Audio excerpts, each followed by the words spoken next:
Hoje nós vamos falar para você sobre a rainha das doenças reumatológicas. O pavor. Lúpus eritematoso sistêmico, LES. É isso? Isso mesmo. Estou aqui com o meu colega de consultório, médico reumatologista, Dr. Pedro Fiório, e nós vamos enchê-lo de perguntas e ele vai falar sobre essa temida doença reumatológica que é o lúpus. Se você gosta desse tipo de conteúdo, seja sobre reumatologia com o Dr. Pedro, seja sobre artrose, saúde musculoesquelética, você vai encontrar diversos vídeos, mais de 1000 já tem aqui no canal, mais de 100 mil horas de visualização. E graças a você, inscreva-se agora para não se esquecer, dê um joinha, dê um like, porque isso faz com que mais vídeos cheguem a você e esse vídeo chegue às outras pessoas que precisam. Tá? Conta para mim aí, conta para nós, para quem está assistindo e para mim, o que é o lúpus eritematoso sistêmico. Uma doença inflamatória.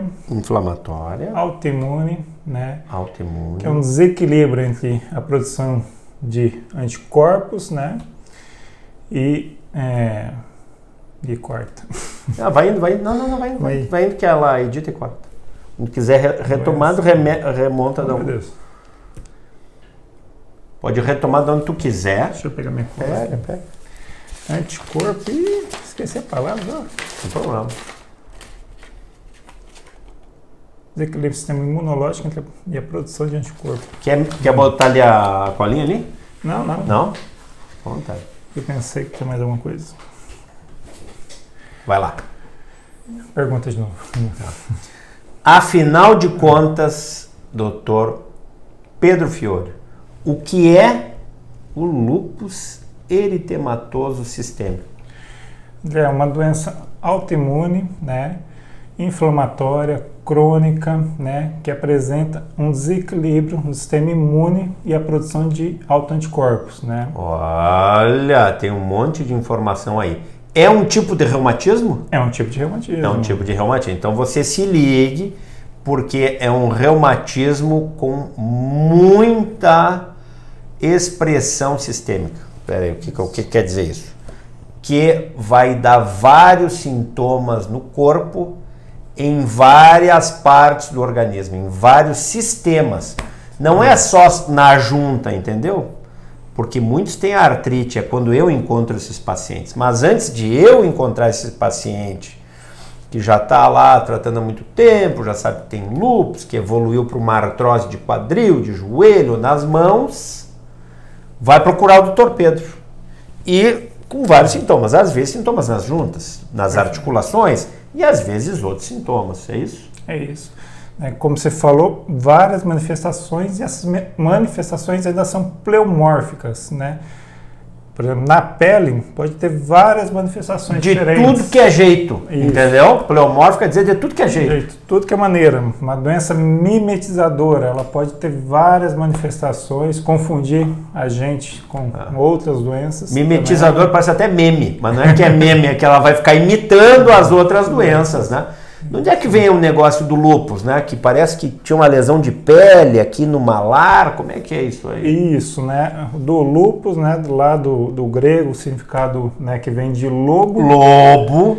E daí tem duas teorias, vamos falar assim, duas descrições, devido ao rache malar, né? Que seria a lesão de pele que fica aqui, né? Que seria parecido com lobo. Ou devido às lesões cutâneas, né, produzidas por mordidas de lobos também. Que pudesse lembrar, né? É diferente, mas é só para a pessoa lembrar e marcar. Então, muitas vezes tem uma marca no rosto, entre aspas. Ou seja, são lesões nessa região do rosto ou na pele que lembram essa característica. Existe a isolada, né, que é o lúpus discoide, que é das lesões só isoladas, né? Isso. Que faz parte do quadro, ou quando compõe todo esse quadro de várias coisas que vão estar em sucessão e que a gente vai começar a contar. Perfeito. Nas juntas, que muito nos interessa, nós estamos aqui no canal da artrose, nós temos que falar disso. Quais que são as articulações que são mais afetadas assim pelo lúpus? Não tem uma específica, assim, onde é mais articulado. Por exemplo, a gente vê maior prevalência, né, nas mãos, mas nas isso mãos. Não quer dizer... É mais ou menos parecido com a artrite reumatoide, assim, de dar nas mãos? Tem uma característica importante, né, André? Na artrite reumatoide, por exemplo, existe, né, a deformidade que a gente fala não reversível, né? E no lúpus, né, pode ocorrer a deformidade também, mas é uma deformidade que a gente fala reversível, porque o paciente, né, ele vai chegar no consultório assim, mas eu falo reversível porque eu vou conseguir corrigir, né, com esforço. Ocorre devido a uma frouxidão aqui do tendão. Então tem características de juntas como a artrite reumatoide, mas tem isso da reversibilidade, né, e das lesões, enfim, como que vão progredir. Claro que nos casos mais graves não atendidos, em que há progressão da doença, deformidade das juntas, eu pego os pacientes de lúpus que têm artrose de joelho, né, muito congênito valgo, né, em que os joelhos se encostam e os tornozelos se afastam, vão entortando. Ali é um local que pode precisar de cirurgia, ou nos quadris, ou pés e mãos, que são mais comuns, né? Pode dar na pele, tu já disseste, Isso. né? Pode dar no rim o lúpus? Pode, é um quadro bem grave, né? A gente tem uma prevalência até alta, 50% desses pacientes pode ocorrer acometimento renal. 50% vai ter problema nos rins, vai ter uma inflamação crônica ali nos rins associada né, enfim, ao desenvolvimento aí do lúpus, né? Que é a famosa nefrite lúpica. Nefrite lúpica, que tem características próprias. No pulmão pode dar? Pode dar no pulmão também, né? A gente, né, uma doença realmente sistêmica, né? Pode dar ali junto ao coração também, a pericardite, a pleurite, o derrame pleural, a pleurite, né? Peritonite, daí já no abdômen. No abdômen. Ou seja, aquilo que envolve o pulmão, que envolve o coração, que envolve as vísceras abdominais, que a gente chama, em termos gerais, de serosas, né? Isso. Que fazem com que deslize, né? Quando você respira, faz com que o pulmão deslize em relação à caixa torácica para o pulmão, ou quando o coração bate, ou as vísceras, aquela membraninha chamada serosa inflama também, né? Já disse a pericardite, a pleurite, né?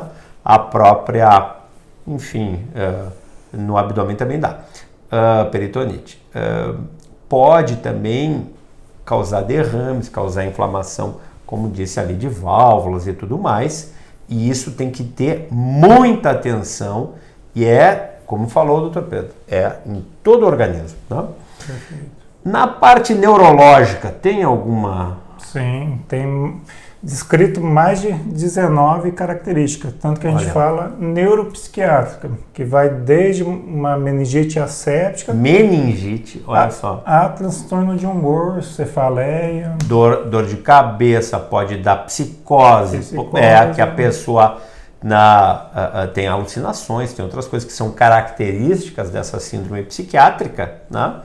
E não são comuns para uma pessoa que é saudável, né? Então isso se associa também, pasme, ao lúpus. Então já falamos de rim, já falamos de pulmão, coração, pele, juntas.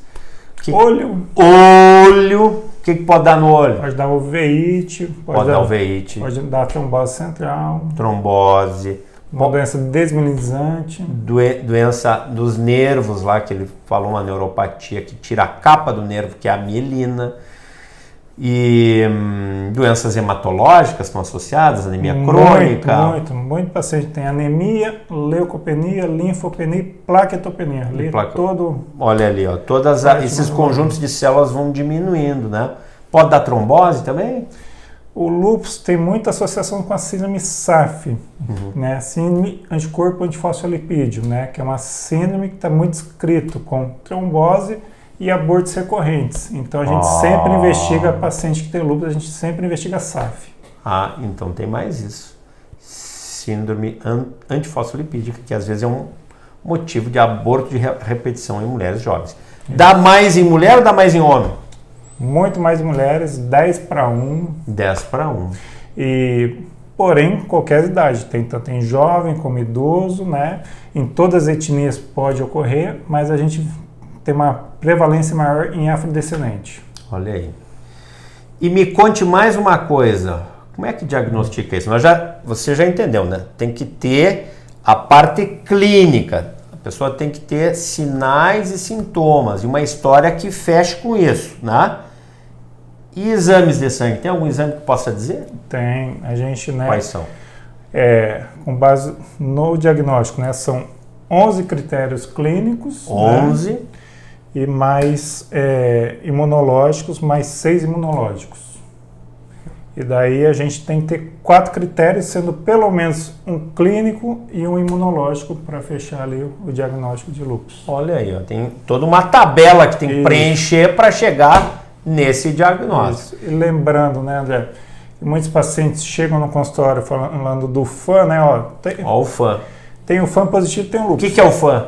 Fator antinuclear. Fator antinuclear. Que, né, são nossas células de defesa produzindo, né, defesas contra as nossas próprias células, né? Uma agressão que não deveria estar ocorrendo, porém não necessariamente tem doença, né? A gente tem as células ali envelhecendo, morrendo, claro. Né? Então, assim, o FAN é importante para o diagnóstico de lúpus, né? E tem mais outros exames ali laboratoriais que a gente vê a questão de atividade também da doença. Tem o FAN que pode estar muitas vezes presente, né? 99% das vezes tem. 99%, então já vai estar. E outros exames para controlar a atividade, para saber se está muito inflamado, se está pouco inflamado, conforme o tratamento. E assim vai seguindo. Muito bem. E trata como isso? Tratamento a gente, né, normalmente divide, né? Na parte não farmacológica, é importante para o paciente e a família entender, né, da doença, dos riscos dessa doença, né? O tão grave é essa doença se não for cuidado, né? Então é importante. A doença grave se não for cuidada. Então isso que o Dr. Pedro está dizendo, até como tem sintomas neurológicos ou psiquiátricos que podem acontecer e fugir à percepção da própria pessoa, a família tem que saber, né? Que pode, daqui a pouco, a pessoa está tendo um surto, um agravamento da sua doença e ela própria não vai poder dizer. Quem vai dizer é o filho, o pai, a mãe, o irmão, só. Vamos ter que levar no reumatologista. Sim, ou no neurologista ou no médico que se dedique clínico, né, a cuidar. Né? Sim. Então, E o tratamento? Tratamento, né? Os cuidados, né? Proteção solar é muito importante. Ó, já que tem problema de pele, tem que proteger. Isso, e está relacionado à atividade da doença. Então, o paciente a gente orienta, né, se possível, roupas compridas, de ultravioleta, filtro solar até dentro de casa, porque essa luz tem UV também. Até dentro de casa e também no rosto, principalmente, né, que tem as lesões aí que a gente falou, desse racho malar, do que acontece ali na face. Uma doença inflamatória, né, a gente sempre fica preocupado em relação ao risco cardiovascular, o paciente orientar a fazer atividade física, tomar cuidado com a alimentação, né? E na parte medicamentosa a gente separa ele em leve, moderado, né, e grave, né? Em toda essa parte aqui está associada à hidroxicloroquina, que é o tratamento de base, né, realmente para o lúpus, né? A hidroxicloroquina vai estar em todos eles, tá? E daí, conforme as manifestações clínicas, a gente vai sendo, né, menos agressivo a mais agressivo com os imunossupressores, né? Tem vários graus de imunossupressão, né? Quer citar alguns aí para o povo entender? Porque aí o pessoal Sim, sabe, perfeito, usando, não estou perfeito. usando. Vamos pensar assim, por exemplo, paciente com lúpus que tem muita artrite, né? A gente tende a passar, por exemplo, metrexato, né? Paciente com lúpus que tem muitas manifestações hematológicas, como anemia, plaquetopenia, a gente tende a passar, por exemplo, azathioprina, né? E no casos mais graves, né? Tem uma informação importante agora, André, a nefrite lúpica, né? A gente deve fazer, né? Aí também os quadros neurológicos graves, a gente deve fazer a indução e a remissão, né? a indução, né? Com o famoso corticoide. Corticoide, né? Sempre está ali, é uma arma muito presente no arsenal aí do reumatologista, que muito bem indicado e usado vai ser utilíssimo para controlar essa inflamação, né, e a doença de forma aguda. Né? E os imunossupressores como ciclofosfamina e o micofenolato. Né? E a gente até agora, 1º de novembro de 2022, né, foi introduzido agora no SUS o micofenolato para lúpus. E isso é uma grande vitória para os pacientes. Fica a dica, se você tem lúpus e está controlando, está acompanhando, o seu reumatologista ganhou mais uma arma para atender quem tem essa doença tão grave. Tá? Sim. É isso aí. E a cirurgia é rara, vai acontecer em alguns casos, né, em que a doença progride apesar do tratamento. Hoje em dia, várias medicações são úteis.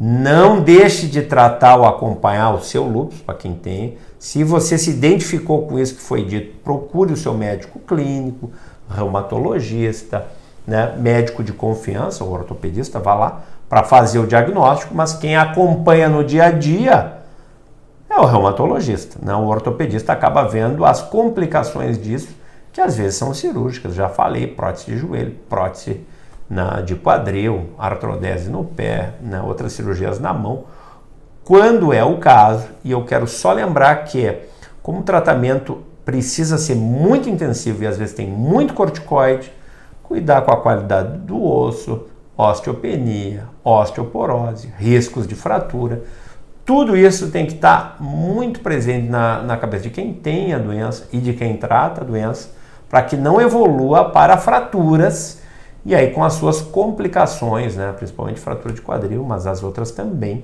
e de coluna, obviamente, para que a gente tenha a pessoa bem controlada e se sinta bem. Perfeito. É isso? É isso mesmo. Então tá, pode falar. Lembrar, né, que realmente tem um tratamento, como comentou, né, muito importante o acompanhamento regular com o seu médico reumatologista, né, para não evoluir aí para um caso de transplante renal, né. Transplante renal, olha só, cuidado, hein? Um caso, né, de cegueira, de amputação de algum membro, então assim, não perca isso, né. A gente acompanha o paciente olhando tudo isso, né, então assim, para a doença, né, não entrar em atividade, né, e se caso tenha em atividade, uma baixa atividade, né, porque o lúpus é possível entrar em remissão, né, e a gente tem que acompanhar regularmente. Então, se você tem lúpus, faz tempo que não vai no médico, vá no médico. Muitos pacientes perderam acompanhamento devido à pandemia e não voltaram. Isso, e fica essa lembrança, né? Nós tivemos aí a pandemia, né? Evento que, né, de certo modo recente. Não perca o contato com o seu médico, se está atrasado, procure. E o próprio Dr. Pedro aqui está à disposição, pode fazer consultas online quando é o caso, ou presencial, né? Vai lá e consulta. Perfeitamente. É isso. Se você gosta desse tipo de vídeo, inscreva-se aqui e te agradeço, Pedro. Obrigado, né? Até o próximo vídeo.